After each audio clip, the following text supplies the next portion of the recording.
New York Giants fans, I just I just want to sit back for a minute and remind you of yesterday. Yesterday we had a great conversation on this show, and throughout the show there was some person. I don't know if it was a guy or a female. I assume it was a guy because I want to give my ladies more credit. But we had mentioned something about Evan Neal, and they were like, Evan Neal is terrible. The Giants didn't want him. And so, like, what happens when, I give a take? If it's something that people haven't seen done publicly, then they go, well, the team doesn't agree with you, right? If I say, man, Evan Neal's not as bad as what everyone believes he is, then because he's a free agent, because he hasn't been signed, people will go, oh, well, the team doesn't agree with you. But what happens when, I don't know, the team actually agrees? Then what do? I'm Coach Gene Clemons, and I have a giant issue.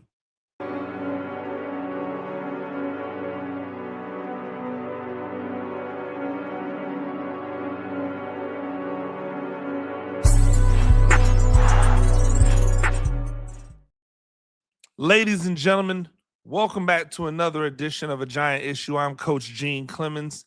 New York Giants on that side. That's where you get all of your New York Giants news and information from. Make sure you go out there and check out everything that we're doing over there. All the articles, all of the things. Make sure you come over here to the New York Giants on SI YouTube channel and get jiggy with us over here. I would be on X today, but for some reason my the platform that I use to stream to all of the places isn't working correctly today, and X isn't getting along with me today. So unfortunately we will not be on X. But if you are on YouTube and you happen to be around X, go ahead and like copy the link to this show and post it on X and say, hey, get over here. Coach Gene Clemons is doing his thing. I really do appreciate it. Shout out to everybody who has hit the subscribe button and subscribed along, and helping us to get to 3,000 subscribers and on and on and on.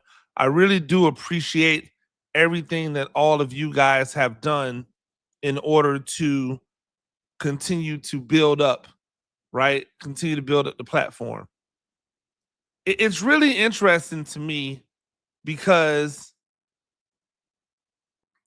a lot of times when I say things that go against what maybe the popular opinion would be, right? Like I say things that a lot of people don't necessarily on its surface agree with. I don't think we're always different, right? I think sometimes we just don't necessarily agree on the surface, right? The surface level being, that kind of thin veil that kind of holds everything together, but underneath, right? Underneath, I think that we agree. If I just told you, right? If I just told you on its face, hey, the Giants signed this 6'8", 330-pound behemoth, this 24-year-old, right, who was a backup on the team but has all the physical gifts in the world. And we signed him, the Giants signed him, and they're going to give him a chance to be the starting guard. Most of you would go, well, wow, a guy that big, that athletic, with the right coach in the right system he probably can have success. That's not a bad gamble. But because we put the name Evan Neal on it, right? Because I heard everybody yesterday. I heard all of the people yesterday going, man, the Giants have not addressed like the interior offensive line. But if you're thinking to yourself, hey, we have a guy who is just okay, not that great, in Greg Van Roten playing guard. So we're not going to re-sign him. We're going to let the guy who is just more naturally talented than him actually have a chance to play the position. Who says no? Right? Who says no? I think it's also interesting to keep in mind that if they do, right, if they do move on from John Runyon Jr., and now let's say they don't go out and get some second or third tier guards because that's all that they can afford, right? And the real necessity to improve on this team has to be defensively. Even though they've done some things, they still need to do more. But if they got rid of John Runyon Jr., and now you put Evan Neal and Marcus Bowe both at guard, do you really think that there's going to be that big a fall off from what Greg Van Roten and John Runyon was last year? Right? If you spent the money and you got your right tackle back, right? Because people keep saying, oh, well, I can't believe they're not spending any money on the offensive line. They did spend money on the offensive line. They brought back their right tackle. They brought back Jermaine Illuminor, and they're paying him good money. They're paying him really good money to be the starting right tackle for the next 3 years. So it's not like they didn't spend any money. They spent the money. They spent it on the right tackle. Hey, they say protect the edges, right? Well, guess what? They're protecting the edges. And Evan Neal had one season or one off season to kind of get acclimated at guard. I think that coaching staff that was in place went with Greg Van Roten, not because he was better, but because he was safe, because it was not controversial, because they were like, oh, well, he'll play well enough. I don't think people remember when Greg Van Roten and Evan Neal were next to each other at guard and tackle. When sometimes when Evan Neal would have like a bad snap, a lot of times it was Greg Van Roten having a bad snap too. Nobody talks about it, but I digress. So now if you say goodbye to Greg Van Roten, it opens up that guard position to where now Neal gets the chance. Oh, well, the Giants didn't spend any money on the interior. Yes, they did. They got a 6'8", 330 plus pound developmental guard who has the ability to play tackle, and they got him for dirt cheap. You can put him next to an offensive lineman that you got in the mid rounds who has an ability, who's played a lot of guard in their life, but has an ability to play either tackle position. And now you can put him out there. That opens up the opportunity for you to say goodbye to John Runyon. Everybody talked about, well, maybe they look to move on from John Runyon. Well, that they could if they're willing to put those two guys at guard. That still allows them to go to the draft, and in the draft, in the mid rounds, go and pluck another offensive lineman, either guard or tackle, with the mid round picks, because as I've said, the draft is full of starting offensive linemen. They're just not full of elite level offensive tackles. Right? They want to see what Evan Neal can do. And it makes perfect sense. Go and look at the Ravens offensive line. Big athletic guys, not always household names. They've rolled them through like an assembly line. They're not always household names. I could tell you the guy that they had at right guard last year with the Ravens. Is it Falele? Might have been one of the worst offensive guards that I've seen. Evan Neal has never looked that bad. As much as you guys want him to be bad, he's never been that bad. And ultimately, what you have is an offensive lineman who had some injury issues his first couple of years in the league, right?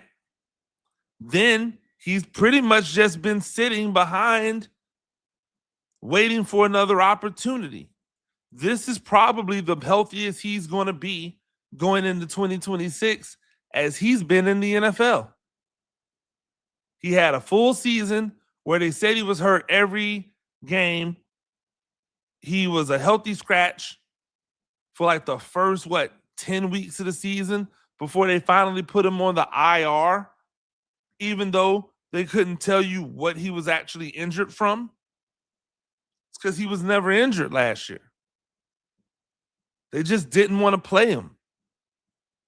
They didn't even want to activate him because they didn't want to have a chance that they had to put him out there. For what reason? I don't know.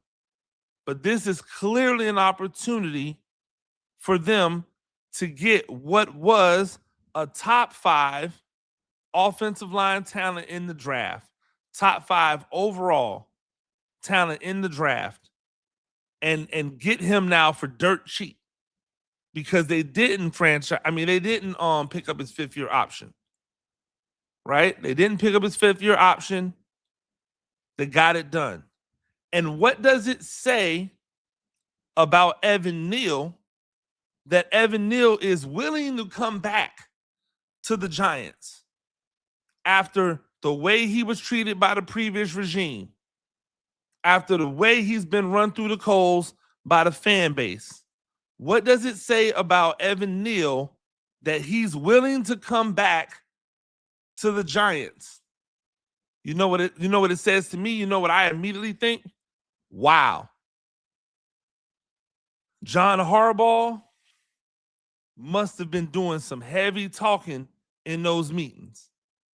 He must have said some stuff to a guy like Evan Neal that he must really respect, must really like. Because again, even if a lot of you think, oh, Evan Neal is going to be out of the league in another year. That's what one of the guys was saying yesterday that was trolling and leaving all the comments on the show. Evan Neal won't even be in the league next year. He's a year away from being out of the league. I said, hey, that's not how it works for the offensive lineman. Evan Neal could have easily have walked away for what's probably not the greatest contract in the world. It's only a 1-year deal. So it's a prove-it deal. He's got to come right back to the negotiating table mid-season if he's doing well, off-season if he's not, try to do it all again. He was willing to sign up to come back to the Giants, knowing that when it was announced that he was re-signing with the Giants, that most of you would look at that as a negative. He knows that. And yet he's still willing to do that. Why? Do you guys really think it's because he had nobody out there that would have taken a chance on a 6'8", 330-pound super athlete who has been injured through the first couple of years of his career and then spent the last 2 just as a backup because the team didn't want to waste more time on developing him? Oh, who still happens to be young, who is still only 24 years old, 25 at the oldest. He would have garnered contracts from other teams. But he signed up for this. He signed up for the criticism. Every time there's a sack, somebody's going to blame Evan Neal, even if Evan Neal had nothing to do with the sack. He signed up for it. That's a sell job, ladies and gentlemen. That's someone who believes in the vision of the man who is leading the way. So remember how I questioned certain moves, and a lot of you guys would say, oh, you just got to trust Harbaugh. You gave him the job for a reason. You got to trust Harbaugh, right? I want you guys to keep that same energy with the signing of Evan Neal. If you trust Harbaugh, right? If you trust Harbaugh, then you should be looking at the signing of Evan Neal as, oh, he must know something we don't, or he must know something, or he must believe something. He must have seen something in Evan Neal that we don't see, or that we've been blinded by because we don't like him because he made fun of us. Because the truth is you can trace back all of the real disdain and the real vitriol for Evan Neal. You can trace it back. You can trace it back to when people were making fun of his weight, right? And for whatever reason, he's always been big, but he's been big and really athletic. But they were making fun of his weight. They were saying things and talking about him like a dog, even when he wasn't getting like beat that bad. And like he responded by saying that it's a bunch of, people flipping burgers and stuff that's talking noise. And the entirety of New York Giants fans were butthurt that he struck back after y'all had been making fun of this dude talking about him like a dog. And then had the nerve to act as if you were like personally attacked. Like he offended your life by saying that, knowing that he was talking to certain people about the way that they were talking, that you deserved it. Nope. Now we're going to turn every little thing into he's horrible.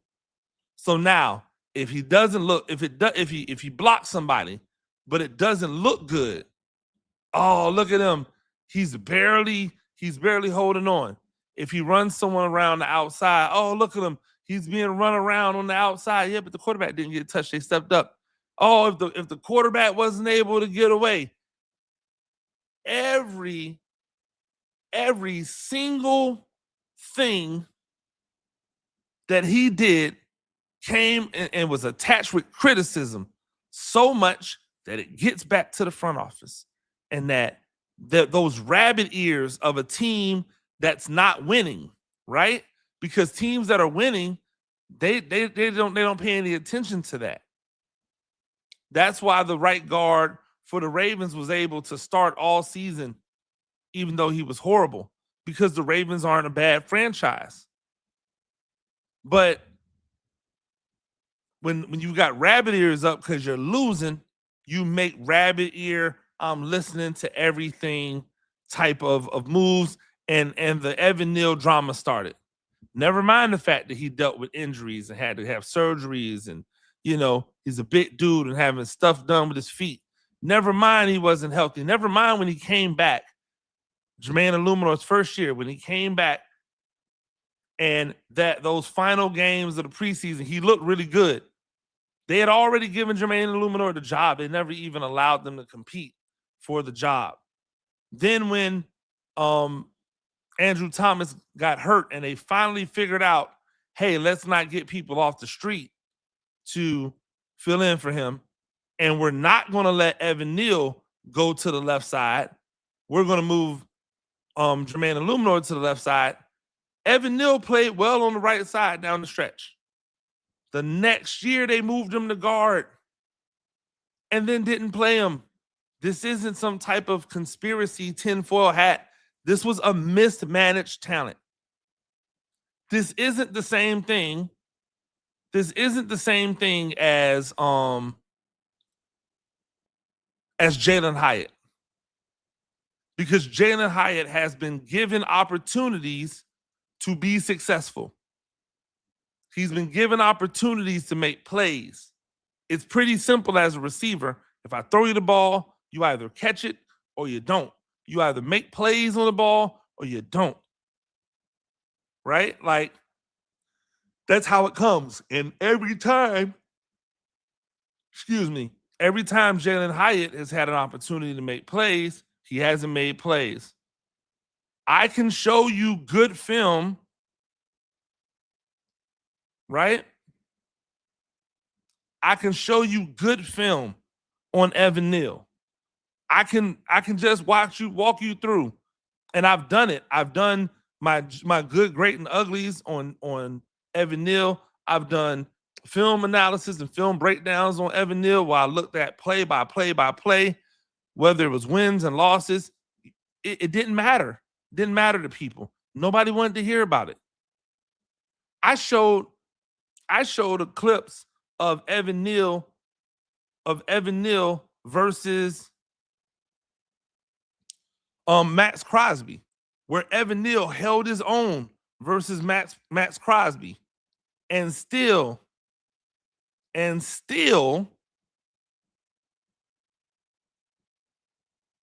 people said, no, he's terrible. Let me jump into some of these comments real quick. Yeah, I started late, by the way, because I was supposed to start at 8, but life happens. But I told you guys I would be back, and I want to be back. I was trying to get the X to work. It's still not working. I don't know what happened, but I'm excited to be back. Neal back to prove he's not a bust. His first offseason with no injuries. Now up to him to train at guard and work out with Andrew Thomas all off season. Yeah. Hey, by the way, first time in a while Andrew Thomas gets to go into an off season without having to have surgery and come back from something, right? Neil Stan tells me Shane's operation was inept, and Harbaugh sees that and doesn't want to let talent leave because of an idiotic football operation of the past. Part of it. I mean, they did let talent leave, though. They let Cordell Flott get out the door. But definitely with Evan Neal, if you can get an offensive lineman who has a chance to be a starter for super cheap, then why not? I hope he works out at guard. You can't teach size and power. He's a beast in the run game. And that's the part that I never understood. No one gave him credit, or nobody wanted to give him credit for, his ability to move bodies. And I say putting him on the left side makes the most sense, which is why I think that if they do move on from John Runyon, that he should move to the left side next to Andrew Thomas. I've been saying it for the longest, right? Left guard is where he was his best at Alabama. And left tackle was where he was second best at Alabama. He came to the Giants. They put him at right tackle. He played the worst he played at Alabama at right tackle. That was his sophomore season. His freshman year, he played left guard. His sophomore year, he played right tackle. His junior year, he played left tackle. The left side is where he's more comfortable at. And it does matter, right? What's up with your Kenneth Perkins? Right? We've talked about it. Look at Mekhi Becton when he went to Philly. Exactly. Mekhi Becton had an opportunity to play a position that probably fit him better. Then he went to the Chargers, and it wasn't that he wasn't good with the Chargers, is that everybody around him got injured, and then he got injured. But of course, people can't get over when you perform poorly once, They're always looking for a reason to show you performing poorly again. Coach Harbaugh clearly thinks the Giants had a giant coaching issue last year, which seems like the reason he wants a chance to help and Coach Neal. I can agree that he probably thinks that was mismanaged, right? Definitely can see that.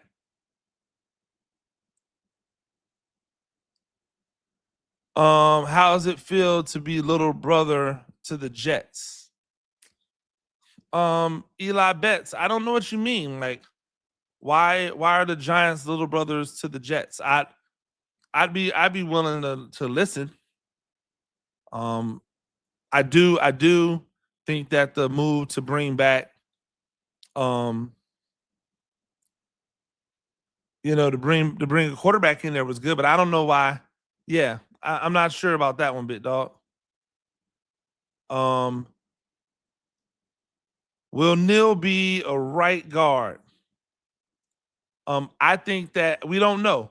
I know he trained a lot last year as a right guard. I don't know if he's going to be a right guard. I think he could play right guard. I think that his ceiling is left guard.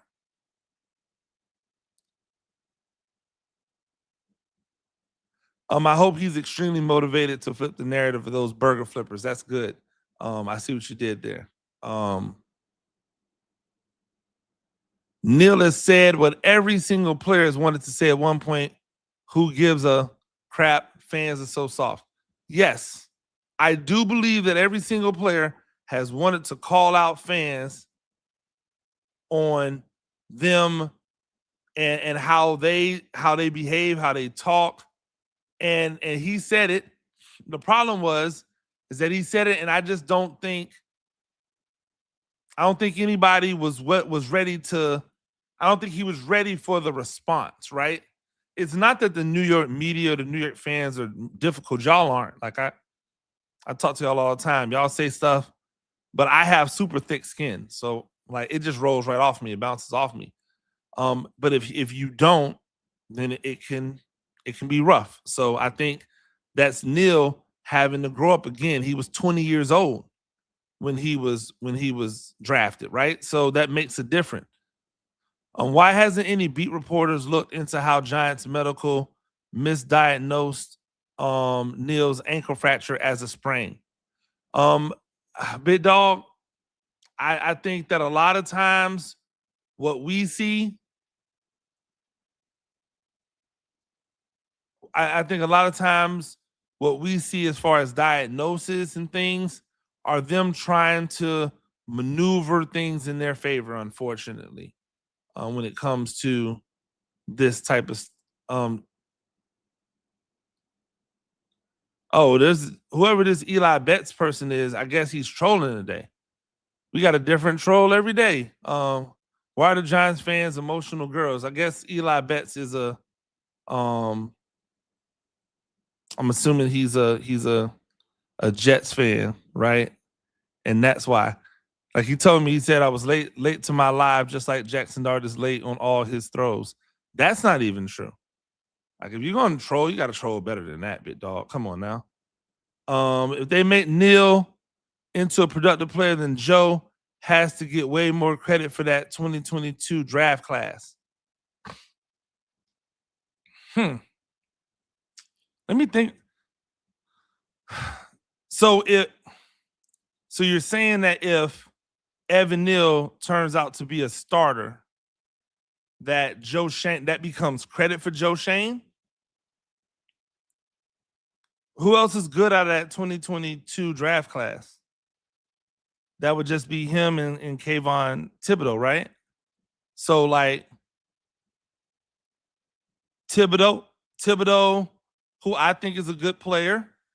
Evan Neal is a good player. I don't think you get credit for the guys that you take with top 10 picks. I think you're supposed to hit with top 10 picks. Oh, Eli thinks that the Jets are better than the Giants. That's interesting. Jets are king of New York. Jets only have one chip. Giants have 4 chips, 8 to be more precise. Yeah, Eli, bet you're gonna lose this one, buddy. But yeah, I'm gonna let you handle that in the comments. Let Scat run behind Richard, AT, and Neal instant 5 to 7 yards. That's what I'm talking about. Like, imagine a power play. Imagine power, right? So, and I'm not trying to assume that you're stupid. I just want to make sure you understand what I'm saying when I say power. Power is the block down from the tackle and guard in the center. You get the kick out from the fullback. You get a backside wrap and through from the backside guard. So imagine Evan Neal, Andrew Thomas, right? Imagine Evan Neal and Andrew Thomas down blocking, right, on the left side. Then you get that big monster Ricard coming through and kicking out the defensive end. And then you get a Marcus Bow pulling and wrapping around for whomever the person is at the second level trying to come, while Scat comes through there and they can't see him because he's only like 5'6", 5'7". Like, that to me is a scary proposition, and it should be an automatic first down every time they run that play from that side. I think that's where this offense is at its height, at its zenith. Right? I think that's where it is at its zenith.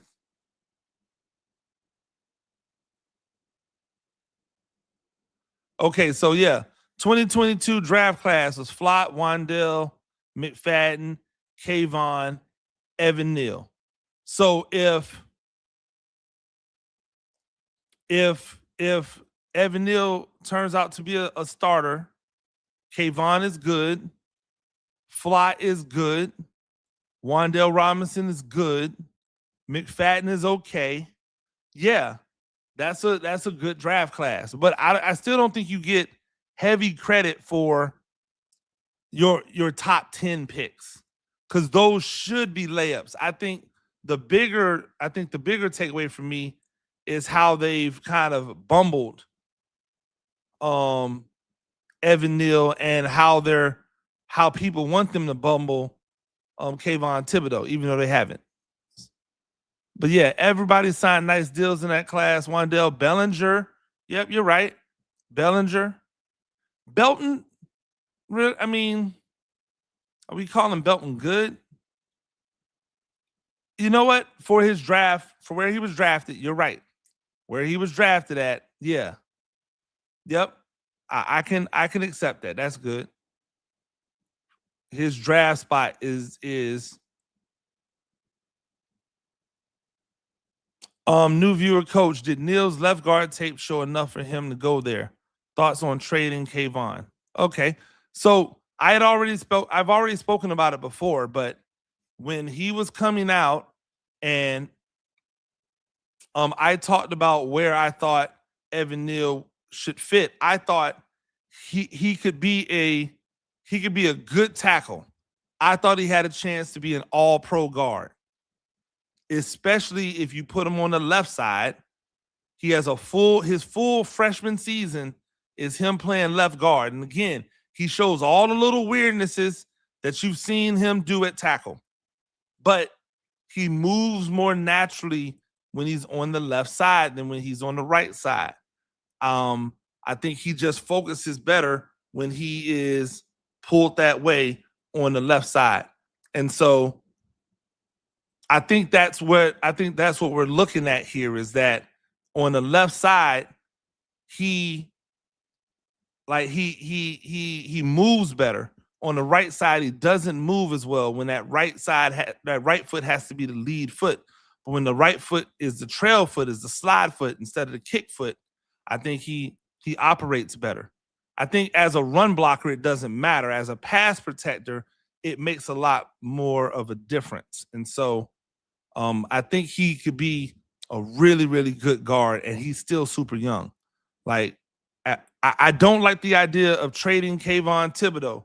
And here's why. Is because if you trade Kayvon, then you're going to find yourself in the exact same problem that you had before you had Abdul Carter. The reason that you draft Abdul Carter is not just because, oh, he's a generational talent and you take the best talent there. No, you draft Abdul Carter because you need more than 2 legitimate edge rushers nowadays in order to be able to survive. And so because Abdul Carter is essentially just a pass rusher and Brian Burns is essentially just a pass rusher, you need that end who can do everything. And to me, Kayvon Thibodeau can rush the passer, and he plays the best against the run of all the edge rushers, of all of those guys. He plays the best against the run. He has built himself into a really good run defender. Now, you guys might be saying to yourself, well, the Giants were terrible against the run. How is Kayvon Thibodeau good? Well, because when Kayvon Thibodeau's holding up his edge and they're cutting back, there's nobody there. That's how. That's why. I'm glad Evan Neal is back. I believe he's going to be ultra motivated to be a building block for our interior offensive line bully ball. That's what I believe. I believe he's going to be highly motivated to show that it maybe wasn't him that was the reason why he couldn't get on the field and have success. I also think there's something to be said about being older, right? Being older, being wiser. I think that matters, right? I think that matters. Evan Neal is 25 years old. A 25-year-old Evan Neal is much different than a 20-year-old Evan Neal or a 21-year-old Evan Neal. A 25-year-old Evan Neal who now has a 1-year prove-it deal. If he wants to not become a journeyman, if he wants to, even if he moves on, if he wants to move on and be one of the more sought after offensive linemen on the in the draft, in free agency in 2027, then it behooves him to play well. But I also think that the Giants will have way more cap space next year. And so if he's good, then the Giants will have money to bring him back on a deal.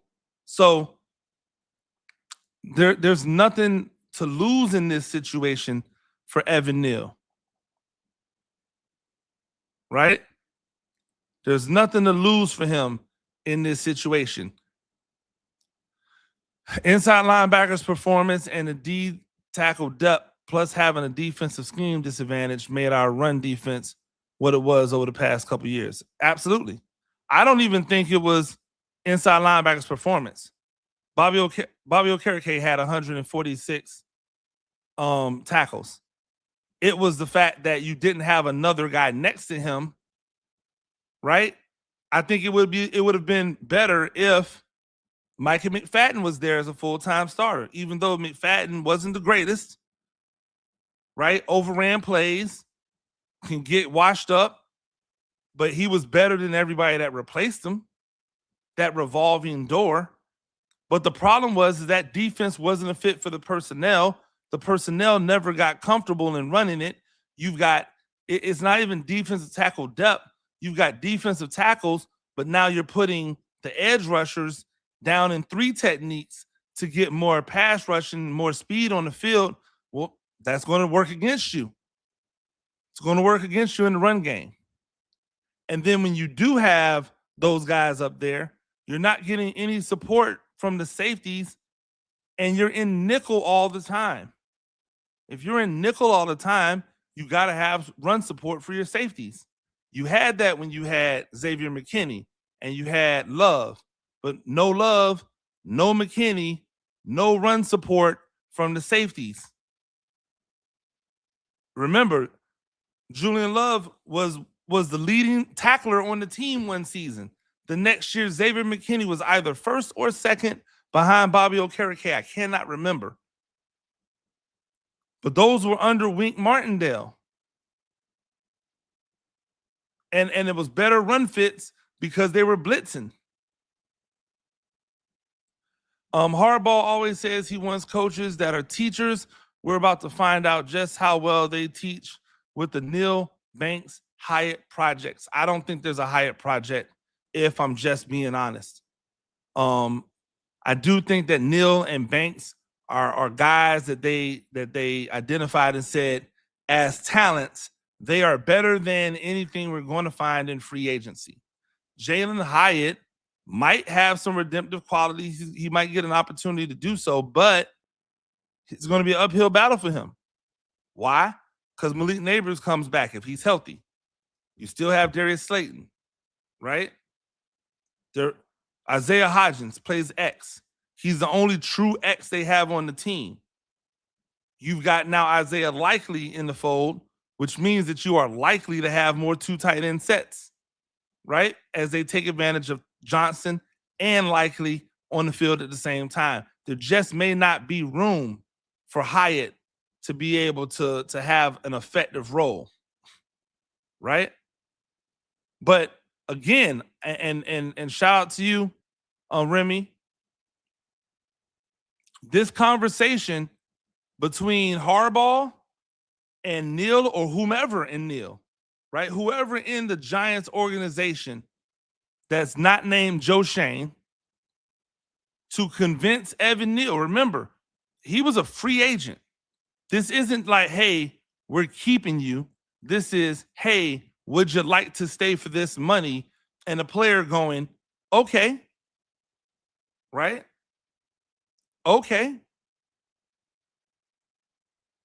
Evan Neal would have had to have had a talk with Harbaugh or the offensive line coach or the offensive coordinators, all of them. And they may have laid out a plan. Hey, we want to use you this way. We think you can have success here. This is why you should come back and rock with us. And he went, cool. I think that says a lot about the character of Evan Neal. And maybe that's the first stepping stones to him changing his relationship with the fan base. Thoughts on a 3 safety heavy defense? We won a Super Bowl running that scheme. I don't know. 3 safety heavy. If you're talking about 3 high safety, because they didn't run that. But if you're talking about just having 3 safeties kind of on the field more, like I support that. Because in today's football, like a defensive back has to be able to do more than just what your prototypical role was. It's kind of like basketball, where there used to be defined roles in basketball, and now in basketball, people have to be able to do everything, right? So we'll see. I'm not opposed to it though. I think multiple safeties can work. If Neal was drafted by Harbaugh, he would be an official starter in the NFL by now. I agree, because they would have saw he wasn't doing well at tackle, and they would have either like went out of their way to help him get better or allowed him the opportunity to grow, or they would have moved him inside and said, hey, big dog, we're going to make things easier on you. We're going to make you a guard. Coach, what is your thoughts on Jeremiah Love at 5 over a Sonny Styles or Caleb Downs? It's not about value, right?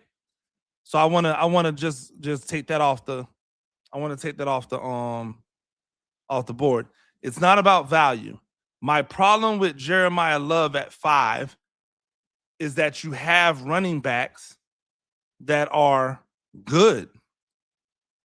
Like that are good. Like even if we're talking about back to like college, Cam Scatterbo was a Heisman Trophy finalist.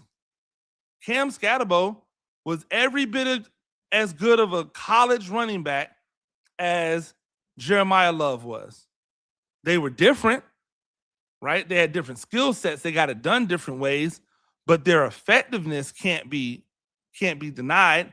My issue with Cam Scatterbo is that I didn't know if he could be that effective in the NFL. He proved me wrong. He can be that effective. So if you take Jeremiah Love, you're taking a top 5 pick with Jeremiah Love to play him in a committee backfield. I don't know if I'm rocking with that. This isn't a situation like Detroit where they already had so many other things in place or they had already figured it out. Now, I say all that to say I would not be mad if they take Jeremiah Love with the 5th pick. I won't be upset. I'll be like, wow. And I'll have questions if they haven't addressed the other stuff that they need. But if they take Jeremiah Love with the number 5 pick and then take Dylan Tieneman, the safety out of Oregon, with the 2nd round pick if he's still there, and if he's not there, and Jacob Rodriguez, the linebacker from Texas Tech, is there, and they take him, I'll be like, okay. But they need another inside linebacker desperately. And they need an actual legitimate, like, 3rd level safety, not somebody that's just going to be down on the 2nd level as like a roaming playmaker. I know you're a fan of Slayton. I'm still not there. I think we need a number 2. Likely is replacing Wandale in the slot, just bigger. Yeah, which means that he's the number 2. Simple. If Wandale Robinson is your number 2 wide receiver, you just got a bigger, stronger, better hands, larger catch radius, more physical Wandale Robinson. That's it. So he's your number 2. Slayton's your number 3. Whomever is your number 4, right? That's the way it comes down to. I'm with you. You don't have to think that Slayton is the greatest. I will say this: it's hard to duplicate the production of somebody that can get 30-something catches and over 500 yards receiving. It's hard to duplicate the production of somebody who, if he ever, got 60 catches, would be well over 1,000 yards because of his yards per reception. So from that standpoint, I think Slayton still offers value. But to me, Isaiah Likely is the wide receiver too. Like, I think it's just that simple.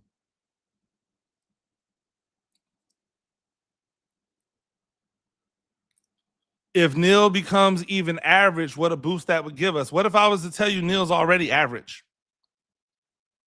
Like, and again, this isn't a diss to y'all. I just think that a lot of times it's easy for people as fans to just pick the low-hanging fruit. Neal was not awful. He was not awful. He just gave up some sacks at tackle. Everybody gives up sacks, by the way. It's just Neal's looked bad when he gave them up. It didn't look good. It didn't look like he was effective. And so because of it, and because of what he said, it got hyper focused on. But he's already average. The better question is, if Neal becomes a legitimate starter, because I don't think a legitimate starter is average. If he becomes a legitimate starter, he's going to be way better than Van Roten and way better than John Runyon Jr., just based off of his sheer size and athleticism.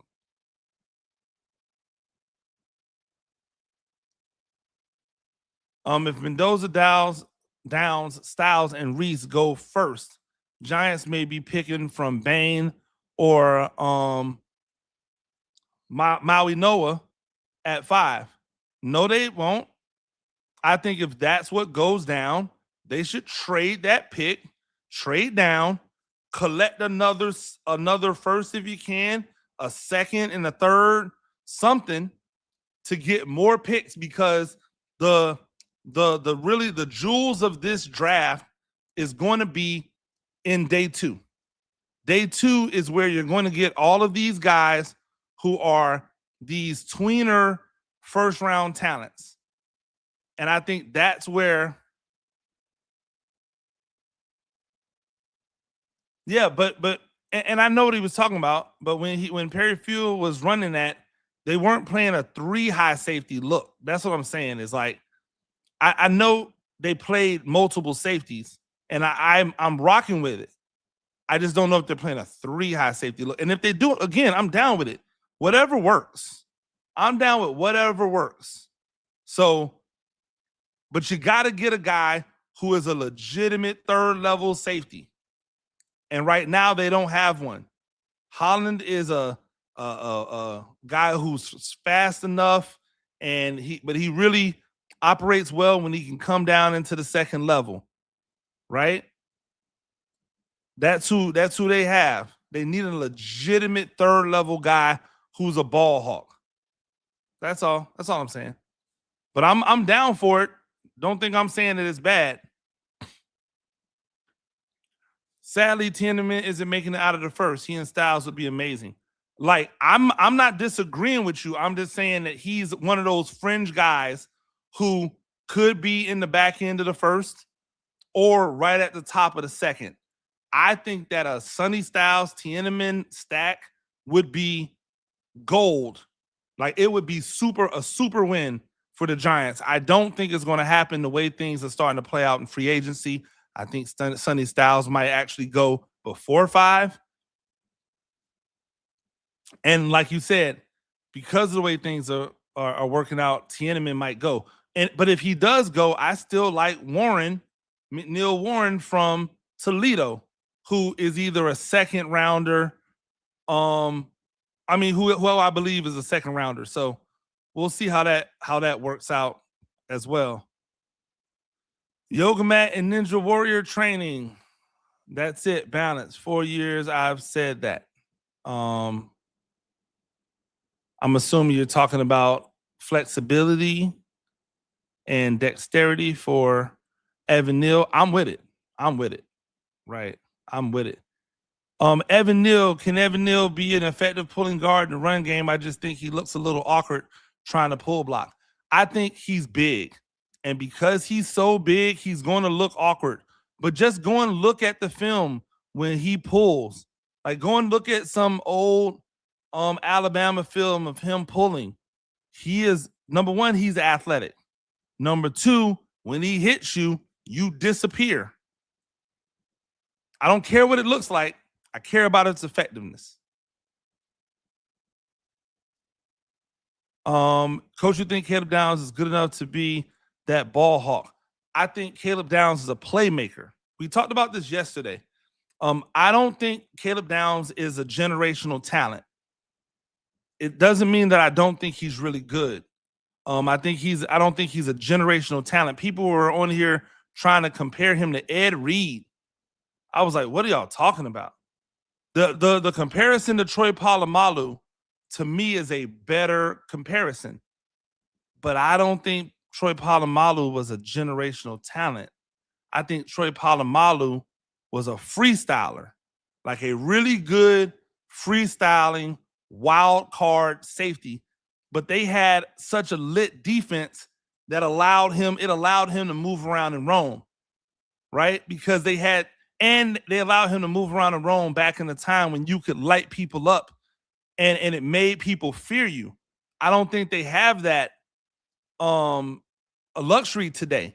So a lot of the stuff that made Troy Polamalu special would get you fined and or kicked out of the league today.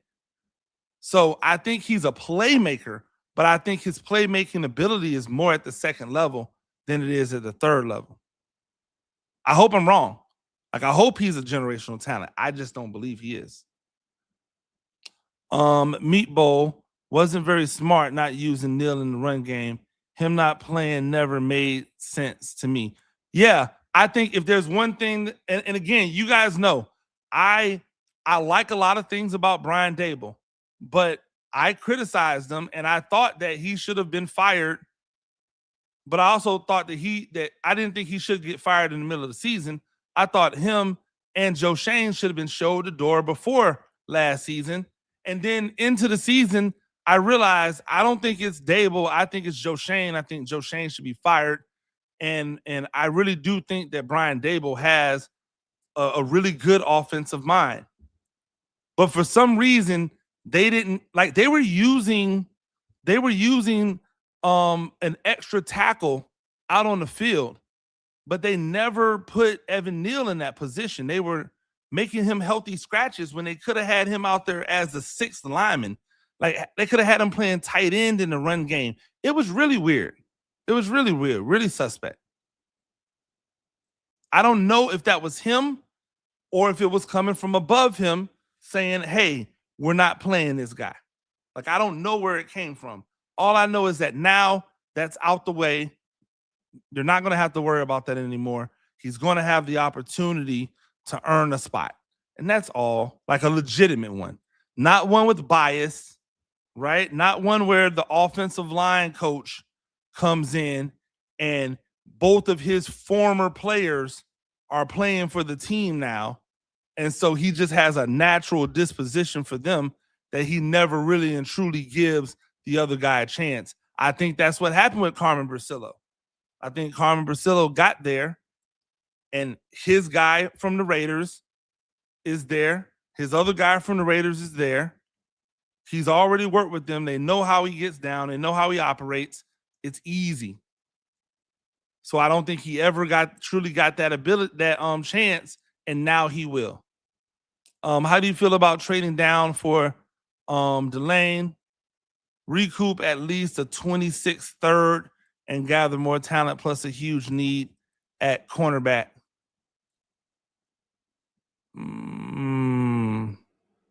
You really think Delane is a plug and play guy?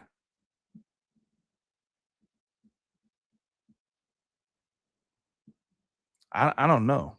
I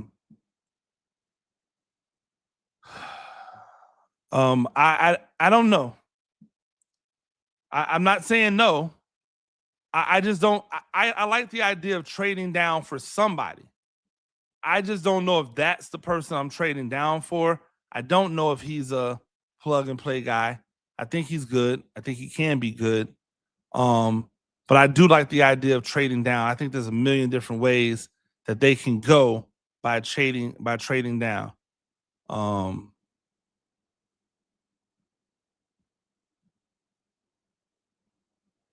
If they moved Neal to left tackle and he was successful, that would make the organization look bad.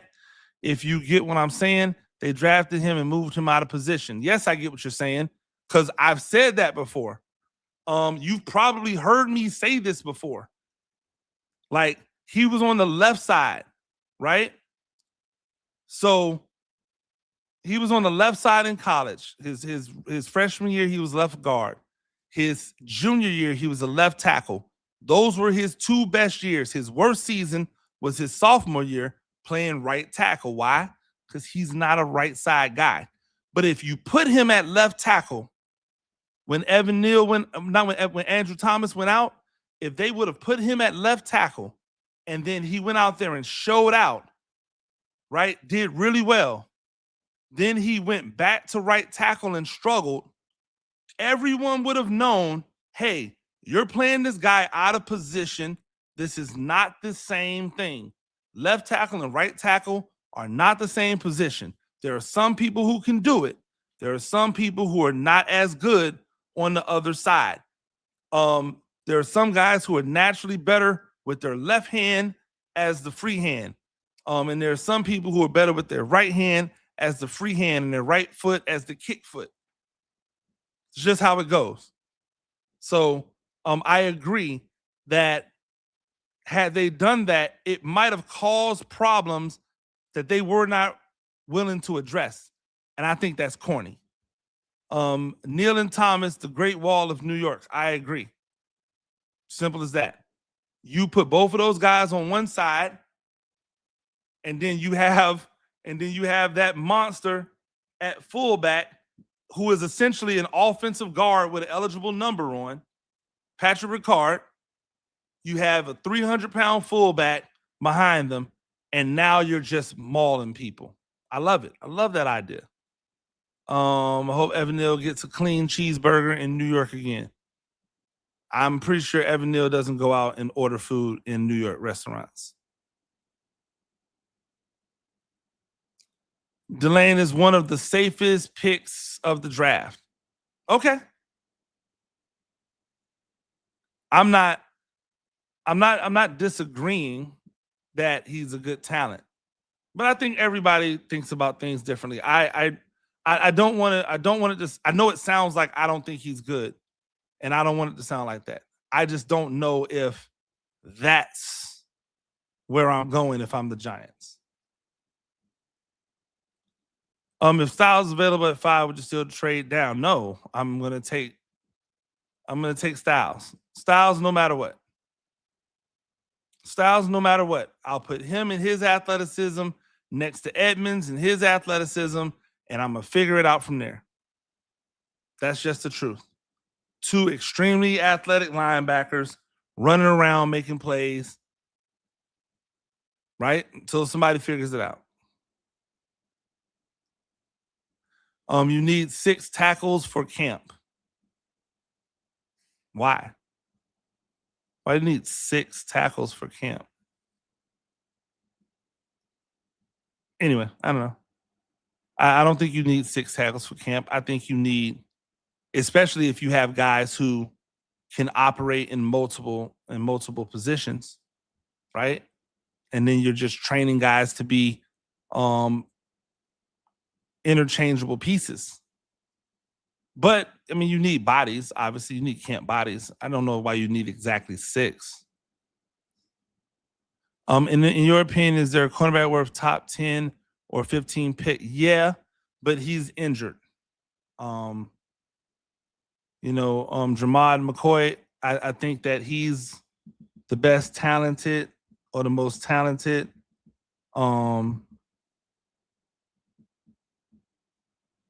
I think he's the most talented cornerback in this draft, but he's coming off of an injury, and I can understand why people might be apprehensive about him, but he's 1,000% a top 10, 15 pick if he's fully healthy.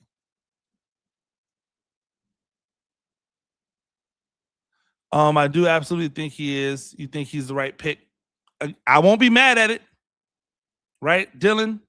I won't be mad if he's the guy, right? I've learned over the years to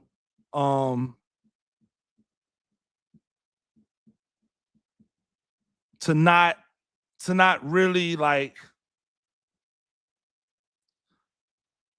I've learned over the years to not really be like completely and totally like sold in on anything. I think that Delane is a good pick. I think McCoy is a better pick.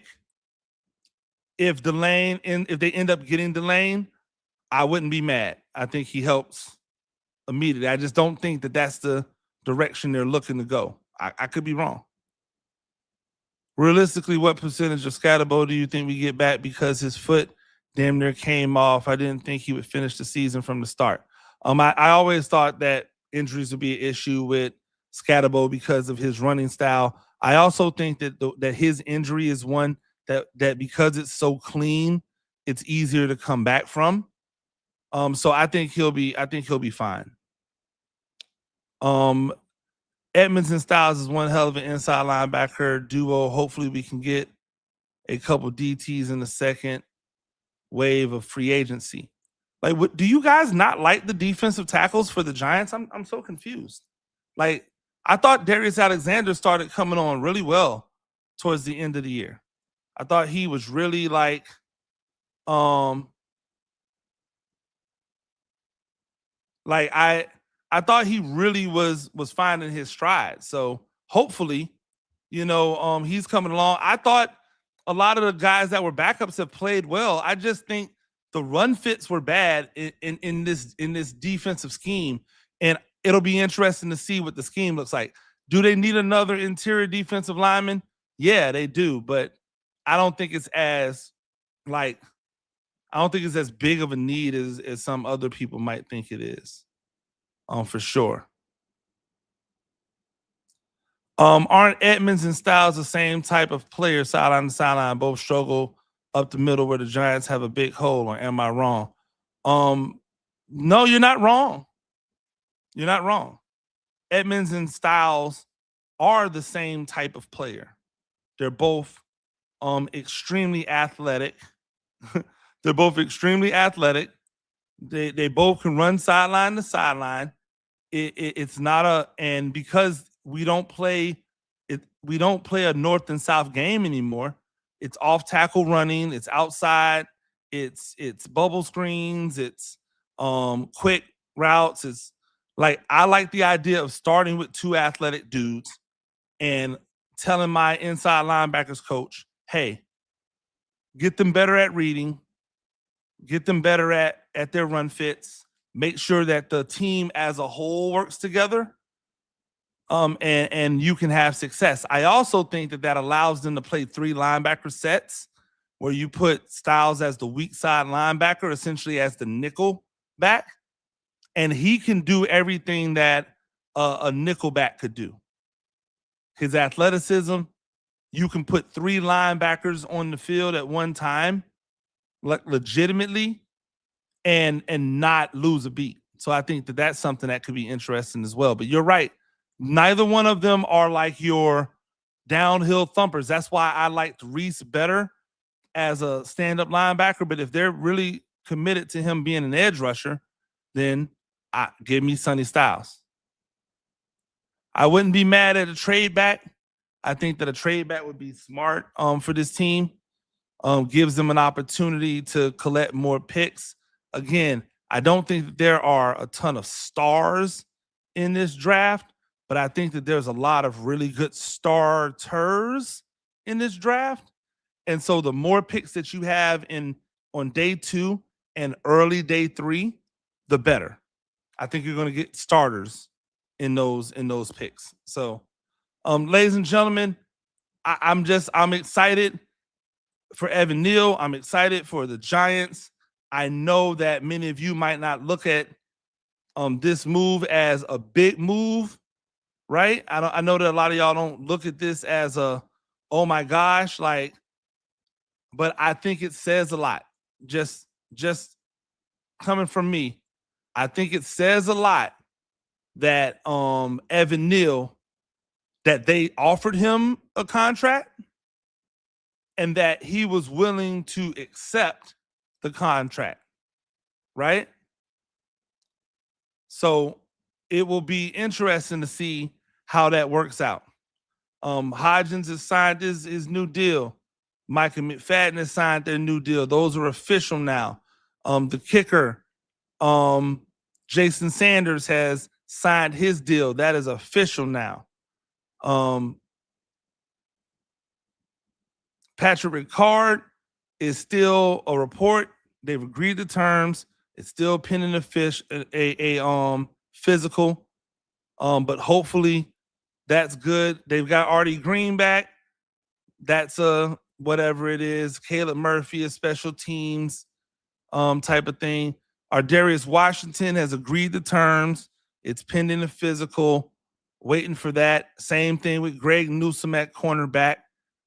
And Illuminor hasn't signed the deal yet. They've agreed to the terms, and for some reason it's still pending a physical along with Tremaine Edmonds, but we will see. Oh, and Isaiah Likely and Jordan Stout. But we will see those start to become official here really soon, that we're into the official free agent time. I was going to talk about the ridiculousness of having a free agent tampering period, but I'll do that another day. I think that we've had a lot of good stuff for today. Get to a few more of these comments, and then we'll get out of here. If Wandell ran routes 2 yards past the sticks instead of 2 yards before the sticks since we drafted him, is he still a Giant? Whoever designed his routes need to go. Well, they're all gone, so you don't have to worry about that. Also, I think that that's partly on Wandell Robinson not having enough spatial awareness. And in 2024, he just got tackled every time he caught the ball. He didn't make anybody miss. 2025, he was able to make some more people miss. That's why his yards per reception was infinitely better than 2024. So partly on Wandell, partly on the scheming of the routes. So I'll give you that.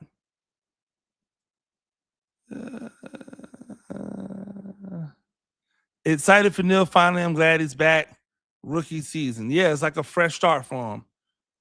I really do think we are in prime position to trade back on the shiny piece too, but this team needs more talent. Absolutely, Dylan. And that's the thing. Don't think about splash. Think about value. Think about value. How much value are you getting? If you can turn, let me ask you this. If I told you right now that number 5 pick could net you 3 starters, do you take the 3 starters or do you take the splash pick, the Sonny Styles? Do you take the 3 starters or do you take the splash pick, the Jeremiah Love? Do you take the 3 starters or do you take the splash pick, the Maui Noah, right? Like, to me, that says something. Like, if I have a pick and I could get Jeremiah Love at 5, yeah, that's great. Jeremiah Love is going to be great. But if I could turn that pick into into Dylan Tiedemann, Jacob Rodriguez, and a guard in the second round, let's say one of those guards, like one of the guys out of Ohio, Pregnon, right? If I can turn that into 3 starters that are now going to be starters, let's not even talk about 10 years because I think it's ridiculous when we start doing that, right? Let's not talk about 10 years. Let's just talk about the next 4 years. If I've got starters for the next 4 years on rookie contracts, isn't that better than one guy? It's about value right now. How much can I get out of it? And that's where I'm on. If all the players the Giants signed from the Ravens to be official, I'm still scared the Ravens are going to try to get a few of their guys back now that they don't have Crosby. Could be. But I can't worry about that. That's why this stupid legal tampering period is ridiculous. My boy football game plan at Emory Hunt. Are the Giants big winners so far in free agency? I think they're winners. I don't think they're big winners. I think they're winners. I think they would have been big winners if they could have kept Cordell Flott, or if they lost Cordell Flott and they got Reek Woolen. I think they would have been big winners if that was the case. But I like Edmonds, rangy, younger. He's got 8 years in the league, even though he's only 27 years old. That's crazy because he came into the league when he was 20 years old. So I love that for them. I really, really, really love Isaiah Likely. I think he's a 1,000-yard receiver next year. You should get him in fantasy. If you guys play fantasy, try to go get him in a dynasty league. He's going to be good for some years. Again, I say he's Wan'Dale Robinson on the super serum. Clip that, right? Like, I think he's Wan'Dale Robinson on the super serum. And so it'll be interesting to see what that happens. And then obviously re-signing some of the people that they were signed. I think those are great values for what they were able to get them. Shout out to Emory Hunt Football Game Plan. Make sure you check him out at FBall Game Plan on X, and go subscribe to the Football Game Plan Network on YouTube. Splash picks got us dropping 4th downs and knocking himself out for weeks. You know what? Okay. I like it. I like it. I know that you're saying that in jest. Jacob Rodriguez is better than Styles. Jacob Rodriguez is a more prolific tackler than Styles. I don't think he brings as much dynamic as Styles brings, if I'm just being honest. I think Jacob Rodriguez is going to be a really good linebacker, and why I wouldn't mind having him. But if you're telling me upside, like Jacob Rodriguez is already what he's going to be, what Styles is going to be, I think is a chance to be one of the best in the league. Rodriguez is one of those guys who will just be a solid linebacker, like a really good, like he'll be a Bobby Okereke. And then in 6 years, he'll have 147 tackles, and y'all will say, oh, he's falling off. Right? Like, so I think Styles has that next level athleticism that can make him better. Right this instant, Jacob Rodriguez is a better linebacker than Styles. Right this instant. We were the New York Bills. Now we're the Baltimore Giants. Can't be any worse than the New York Giants. I don't think that's true. I think the guys that they're adding from Baltimore are guys of need. I think that the guys that they added from the Bills were just dudes. Right? These guys that they're adding from Baltimore, these guys are going to, like, if you could argue Ardarius Washington is a dude, but you can't argue that Isaiah Likely is just some dude. Like, he's an extremely talented, like, slot tight end. Extremely talented. I'm excited for the new Washington kid we got from Baltimore. I think that that's his name, small and hits hard up the middle. Yeah, I think that he's a feisty, fiery, hard-nosed guy who can be someone who helps these other safeties learn the defense, and also be a guy that teaches them like how to work hard. I agree. But and that's why I don't think that these Baltimore guys are just here because he wants familiar faces. I think that they really serve a purpose in what this team is trying to be going forward. Ladies and gentlemen, that's all the time I'm gonna have today. Again, 3 days in a row. I told you I was gonna give you 3 in a row. If I see you tomorrow, it will not be live. It will be just a regular taping that'll be released. Because I'll have to make some time as we get a little bit more busy on the end of the week. There's a lot of writing going on, a lot of people getting signed. I've got good, great, and ugly breakdowns to do. Check those out on the New York Giants on SI website. And as always, come over here, hit that subscribe button. Tell a friend to tell a friend to tell a friend. We're trying to get to 4,000. We're just on that journey. We got to 3,000. I thank you for all of you guys who have hung out with me consistently over the last hour and 20 minutes. I always appreciate you, and I look forward to doing it again.